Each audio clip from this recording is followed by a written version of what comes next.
Hi, good morning. What can I do for you? Morning, Doc. Attorney po ako, hindi po ako doktor. Ay, sorry po. Attorney pala.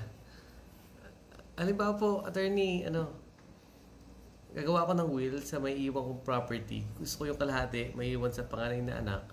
Tapos yung kalahati, maghati ng asawa ko saka yung natitira kong 3 anak. Pwede ba yun? Unfortunately, yung gusto mong gawin sa will mo, hindi yan sang-ayon sa succession law ng Pilipinas. Kasi sa law natin dito, ang mga tagapagmana mo, ang tinatawag na compulsory heirs mo, yung mga anak mo at asawa mo. Ang share nila, automatic, kalahati nung natitira mong ari-arian, sa anak mo yan. So, you said may isa kang anak, so 4 ang anak mo, right? So, yung 4 na anak mo, sila maghahati-hati equally dun sa kalahati ng property mo. Tapos yung asawa mo, ang share niya, equal dun sa share ng isang anak. Ngayon, may tinatawag tayong free portion. Yung free portion nun is yung matitira dun sa kalahati na saan mo kukunin yung share ng asawa mo. Yun lang ang pwede mong ibigay kung kani-kanino. I mean, it's up to you. It's called the free portion. So ngayon, calculate natin. For example, you have 8 million pesos na iwan mo. So, half of that is 4 million. So, 4 million, yan na yung kalahati, di ba? The other 4 million is your free portion. Sa 4 million na ibibigay mo yan dapat sa anak mo, sa tagwa 1 million ng 4 mo, right? And ang share ng asawa mo is equal to 1 million kasi yan yung share ng isang anak.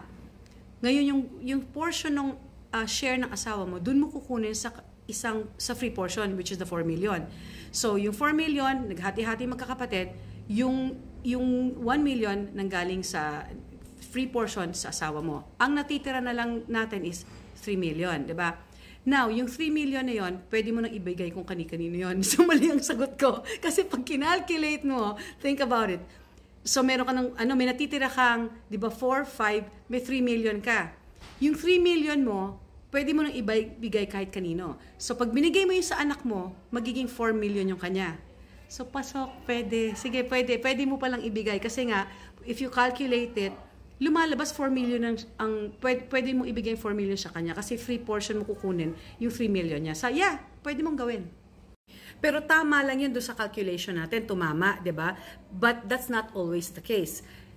Kasi hindi mo pa sinabi sa akin kung meron ka illegitimate children, di ba? O ngayon, kung may illegitimate children ka pala, lagay na natin sa kahit isa lang.